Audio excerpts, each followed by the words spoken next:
pessoal, tudo bem? Esta é a nossa primeira aula de análise do artigo intitulado História da Educação Profissional, Esperanças, Lutas e Independências. Se você está assistindo a este vídeo pelo YouTube e deseja obter mais informações sobre o nosso curso preparatório para esta seleção, basta acessar o link que está na descrição deste vídeo, tá bom? Nós vamos dividir a análise deste artigo em 3 partes. Nesta primeira aula, nós vamos abordar o resumo, que traz, obviamente, o panorama geral, né, desse artigo, tá bom? Então, a gente vai fazer a leitura do resumo agora e depois a gente vai discutir os principais pontos presentes neste elemento pré-textual, ok? Então, nós temos aqui no resumo, esse artigo é parte de um projeto de pesquisa sobre a fotografia como fonte de pesquisa histórica em História da Educação e História de Trabalho e Educação. Temos por base a história como processo e a história como método a partir do método da economia política e da história como produção social da existência. Os conceitos de totalidade social, suas mediações e contradições e a fotografia como fonte histórica. São 3 as questões básicas abordadas. Primeiro, uma reflexão sobre o mundo do trabalho e sua relação com a educação profissional. Trata-se de superar a visão estrita dos processos escolarizados e de preparação para o trabalho, pautada pelas necessidades estritas da produção. A seguir, tratamos da questão do trabalho e a independência econômica e social. Independência e dependência, né? Desde a independência ou dependência há 200 anos, nossas elites sempre cultivaram a dependência econômica e política, espelhando-se nos modelos europeu e americano. Em terceiro lugar, consideraremos a história da educação profissional, suas lutas e resistências. A produção historiográfica sobre trabalho e educação é restrita a alguns grandes trabalhos, livros e artigos, teses, dissertações. Finalizamos com uma síntese breve de estudos elaborados sobre como se escreve a história da educação profissional. Pois bem, pessoal, então aqui nós temos 2 conceitos muito importantes, né, que a autora nos traz no resumo. História da educação, né, e história de trabalho e educação.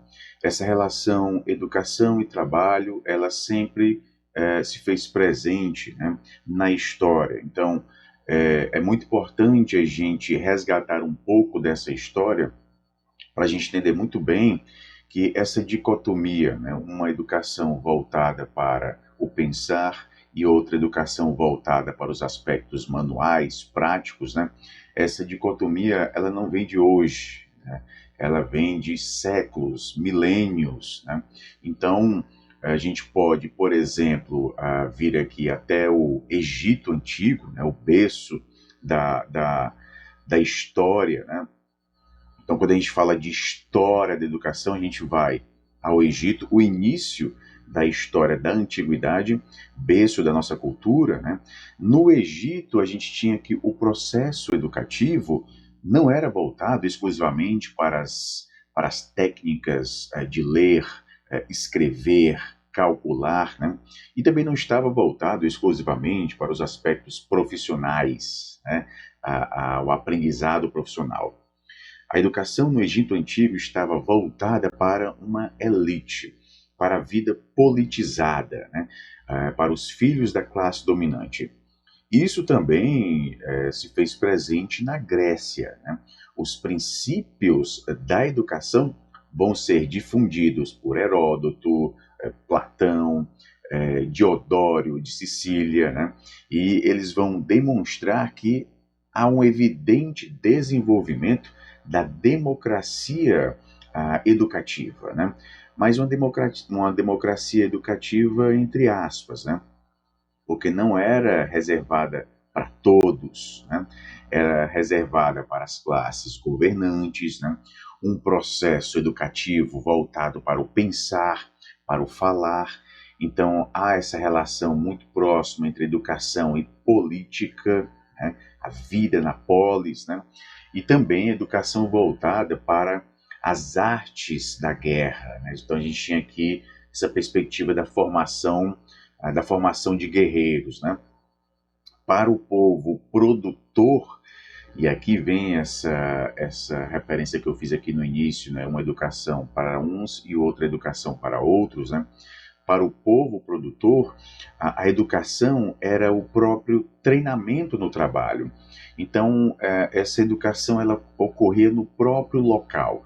Era uma educação para o trabalho e no trabalho, né? E pelo trabalho também, né? Então, a gente tinha aqui mais uma perspectiva de imitação de movimentos, né?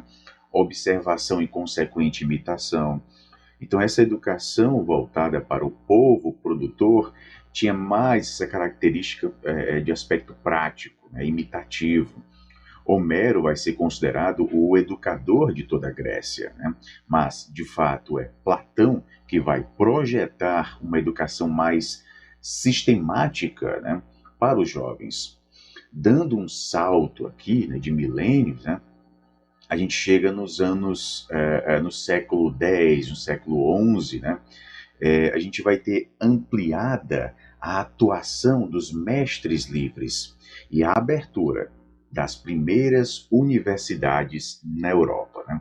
E nesse mesmo período a gente vai ter o nascimento das comunas, né, e das corporações de ofício. Ou seja, a gente começa a viver aqui séculos da nascente burguesia urbana, né?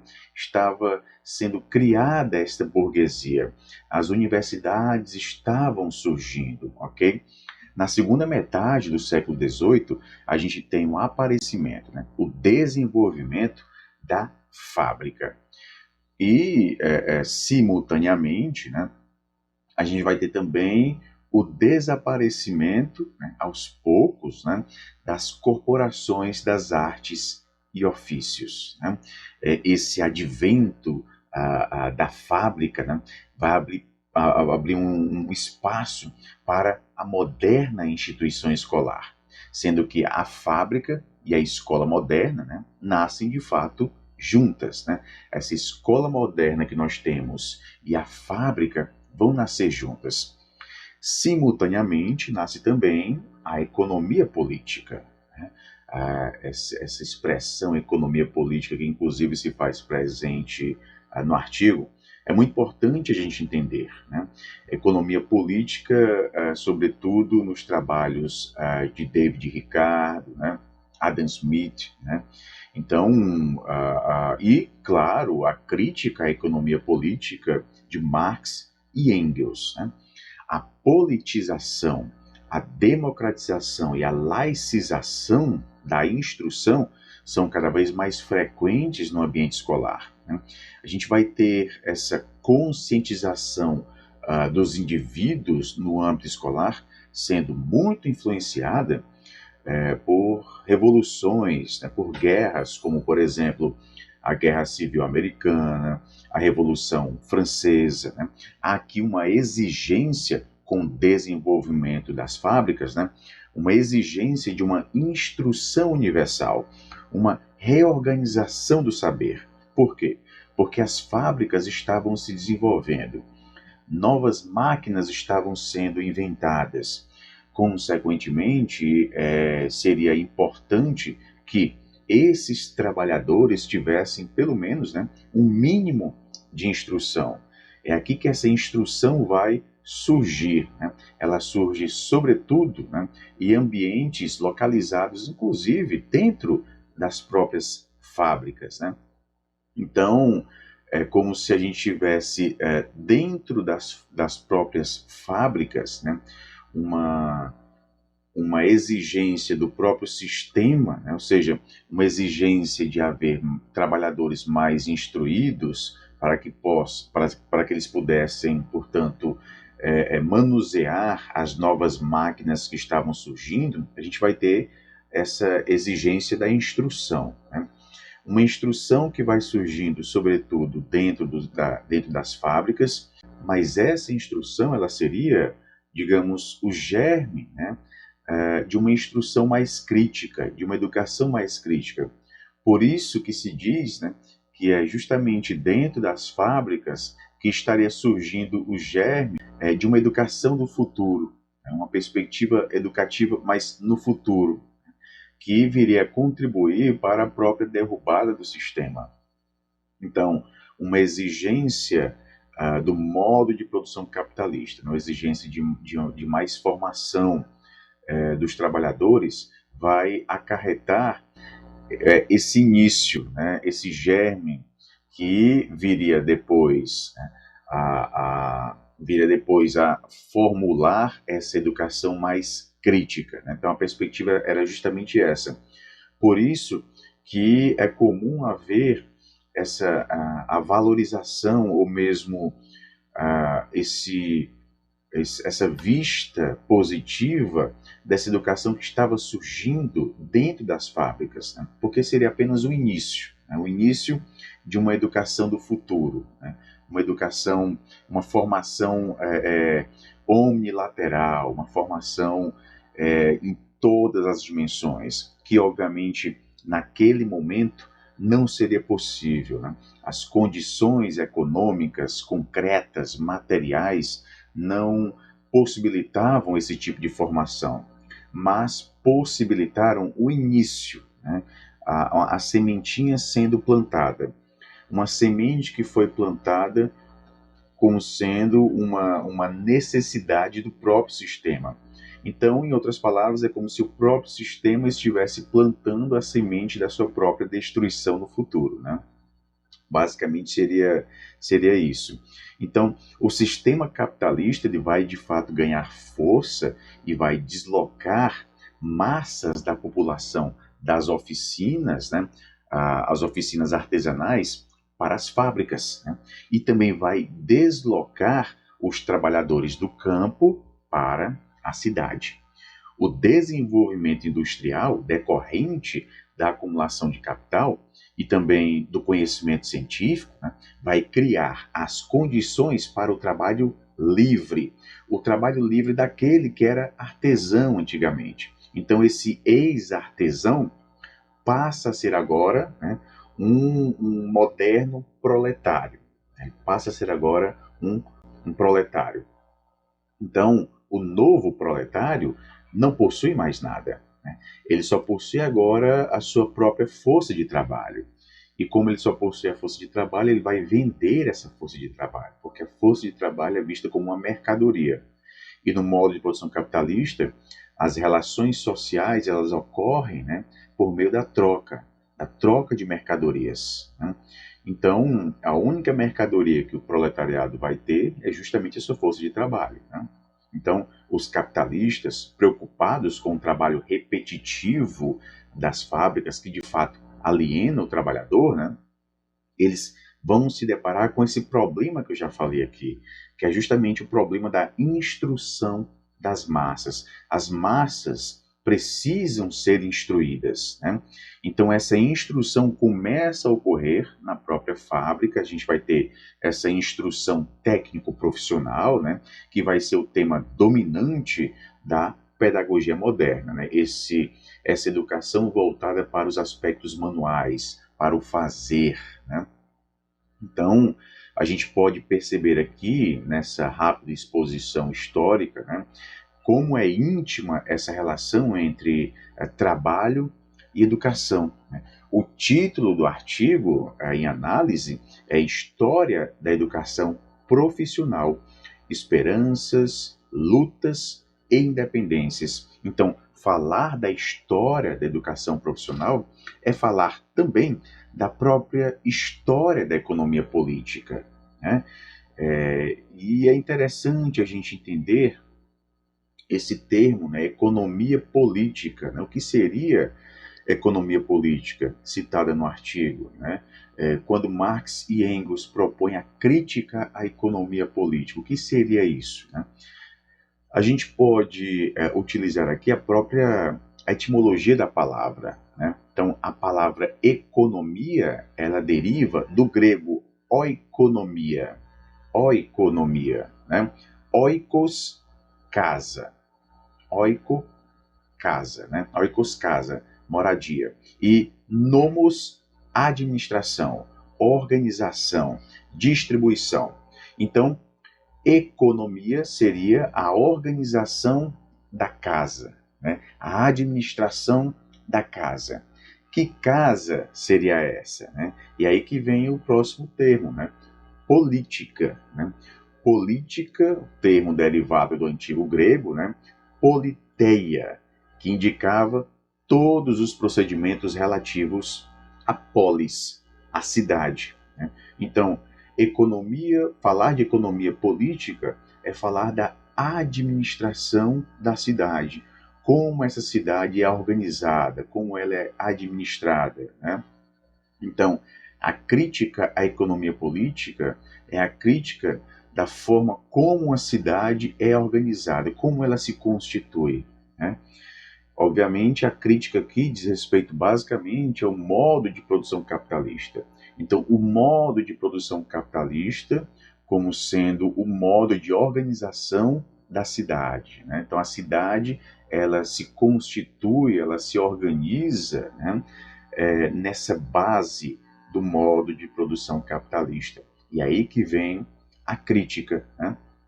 Então, a economia política seria essa administração, essa organização da cidade, né?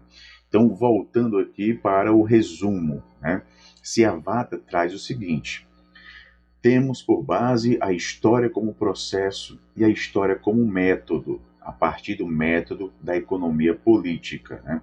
Esse método de compreender, né, a polis, a cidade, né, a organização, como ela se organiza, como ela é administrada, como ela se constitui, né, como ela existe, né? E da história como produção social da existência, né? Então, o homem, isso a gente já viu em outros textos, né? O homem, diferentemente dos demais animais, ele não nasce pronto, né? É como se o homem, obviamente nessa perspectiva marxiana que nós estamos abordando, né? O homem, ele nasce um animal, né? E ele vai se humanizando, digamos assim, né? Ele vai se humanizando no contato com os outros homens que obviamente já existem, né? Então, esse contato com outros homens, esse contato com o social, né, vai produzindo vai humanizando este animal, né? Então a gente tem, é como se a gente tivesse o seguinte: o homem não nasce homem, ele nasce animal e vai se humanizando na sua relação com os seus semelhantes, né? Então ele nasce em um determinado contexto histórico, né, com determinado modo de produção, ele tomando por base aquilo que está disponível, né, na sociedade, ele vai aprendendo, né? Ele vai se humanizando. Então o homem não nasce pronto, né? Ele vai produzindo a sua própria existência.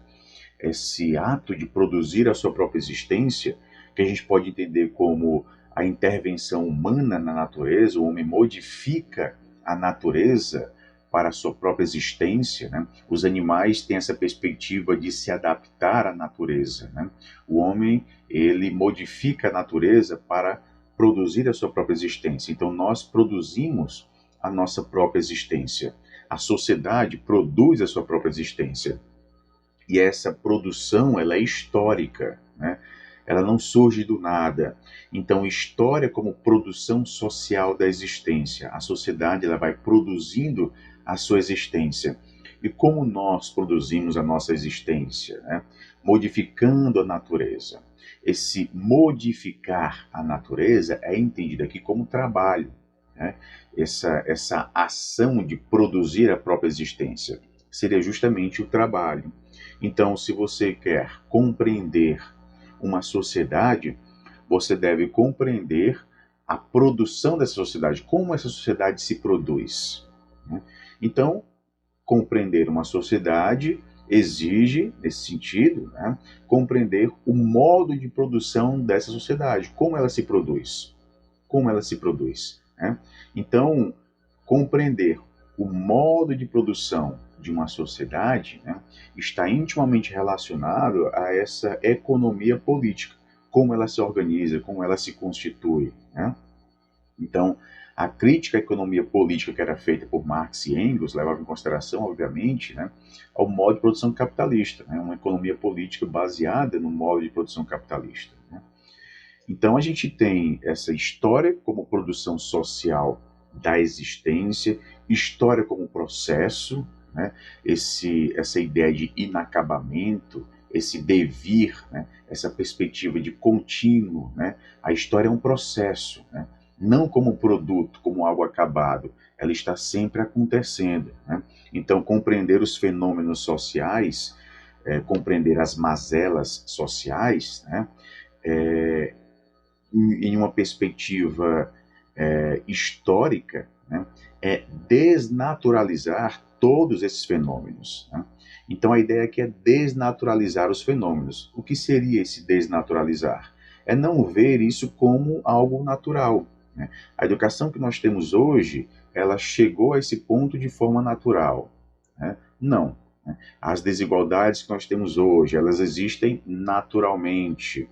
Não, né? Então, essa perspectiva histórica, né, nos traz a visão de que os fenômenos que nós temos hoje, né, são resultado de um processo histórico. Processo histórico, obviamente, com a intervenção humana. Então, o homem é que produziu isso. E essa produção se dá historicamente.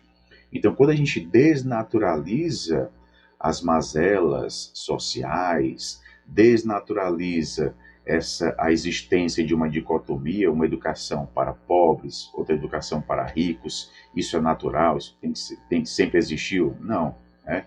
Quando a gente desnaturaliza, a gente já assume um posicionamento de transformação, né? É possível transformar essa situação, porque isso não é natural, né?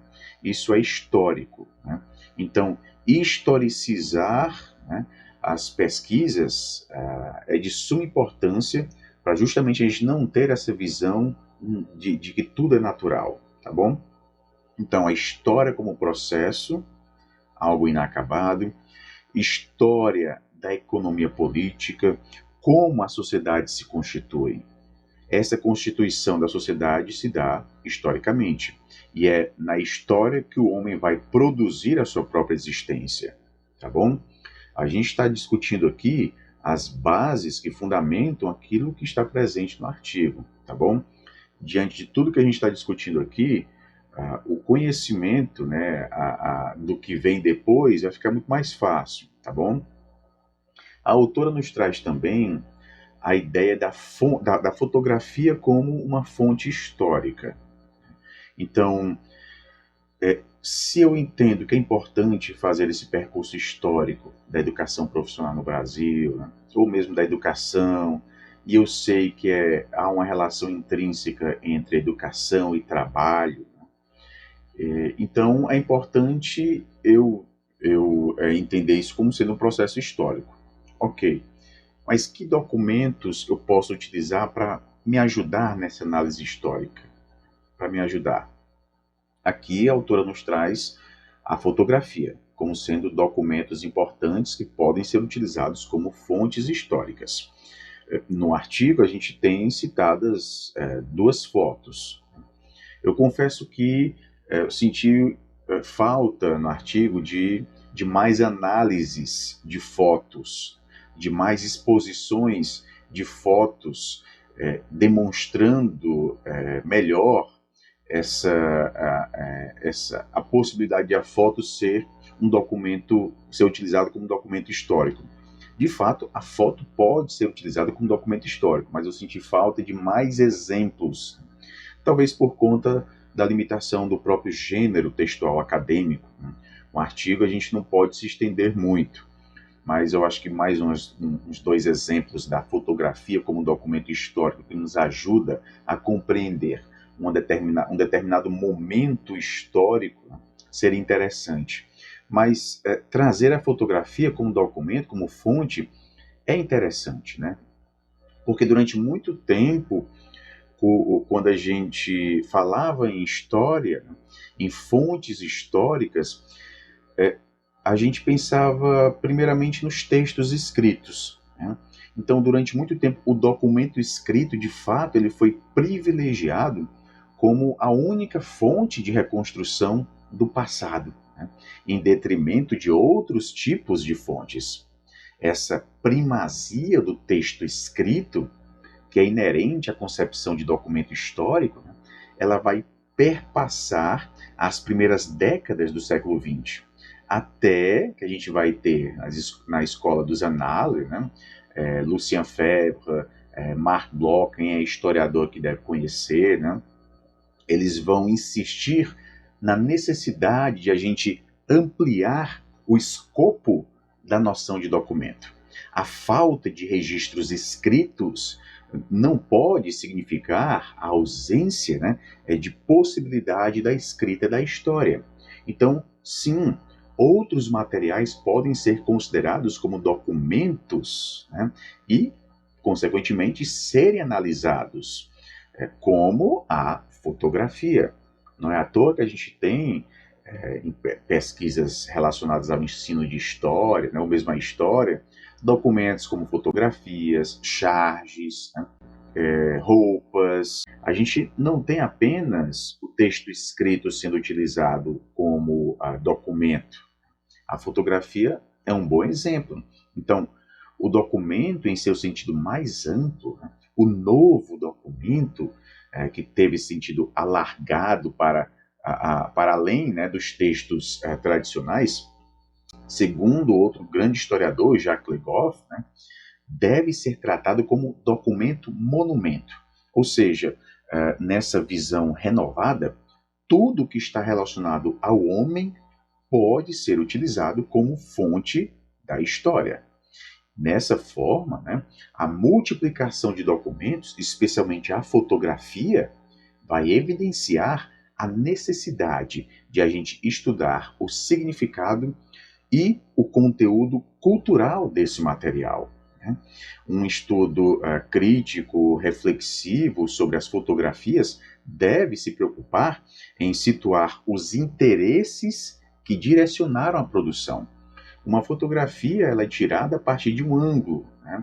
A partir da visão do fotógrafo. Esse fotógrafo tem crenças, tem representações. Então, assim, nenhuma fotografia é neutra.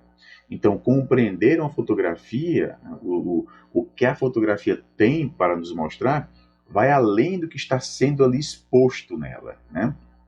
É como se a gente tivesse aqui uma espécie de narrativa visual.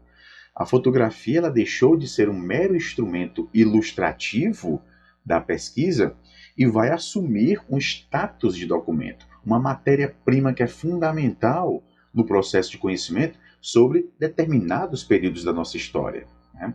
A Maria Schiavati ela utiliza a fotografia nos exemplos que ela traz, né? Dessa forma, a gente percebe isso, né? Então, no resumo, continuando, ela traz o seguinte: são três as questões básicas abordadas. Primeiro, uma reflexão sobre o mundo do trabalho e sua relação com a educação profissional. Mundo do trabalho. Muito claro aqui, mundo do trabalho não se limita a mercado de trabalho. A gente pode entender esse mundo do trabalho, ela inclusive fala um pouco sobre isso no artigo, né? Mundo do trabalho, o trabalho naquela concepção que eu trouxe aqui no início, como a produção da existência humana. Então, a nossa produção, aquilo que nós produzimos, né, pode ser visto como, essa ação pode ser vista como trabalho, né? Já o mercado de trabalho, uma visão mais, uma perspectiva mais reduzida, né, mais específica do trabalho, né? Essa ação que busca produzir mercadorias para serem vendidas, né? Enquanto que o mundo do trabalho é algo muito mais abrangente, a produção da existência humana, né? O mercado de trabalho é essa perspectiva de que tudo se transforma em mercadoria. A própria força de trabalho é uma mercadoria, ela é vendida. Então, o que é produzido para troca, né? Para ser vendido, tá bom?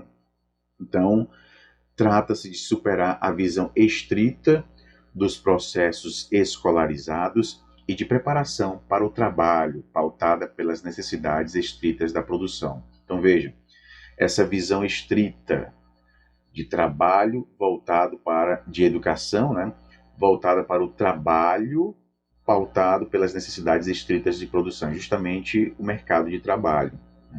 Então, deixar de lado essa visão reducionista da educação como sendo apenas a preparação para o mercado de trabalho. Sempre se defende aqui, né, a educação voltada para o mundo do trabalho e não para o mercado de trabalho.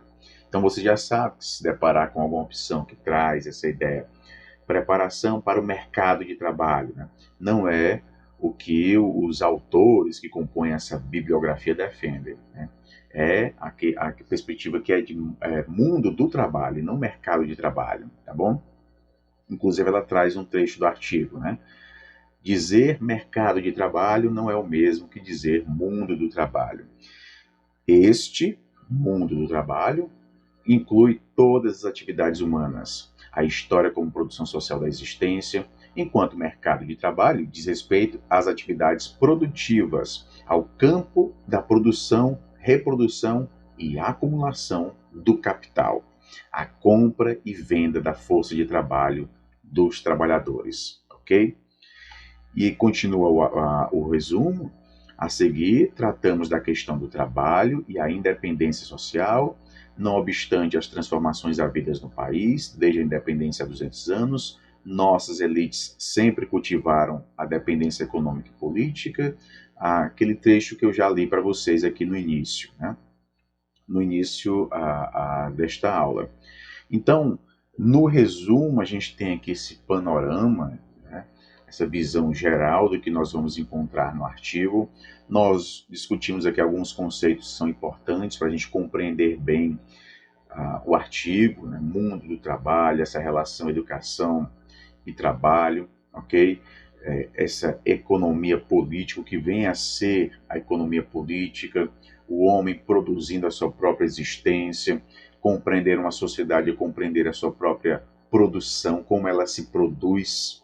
Então, compreender a economia política é compreender a produção, como uma cidade se organiza. A gente fala cidade, mas a gente pode compreender aqui, né, algo mais amplo.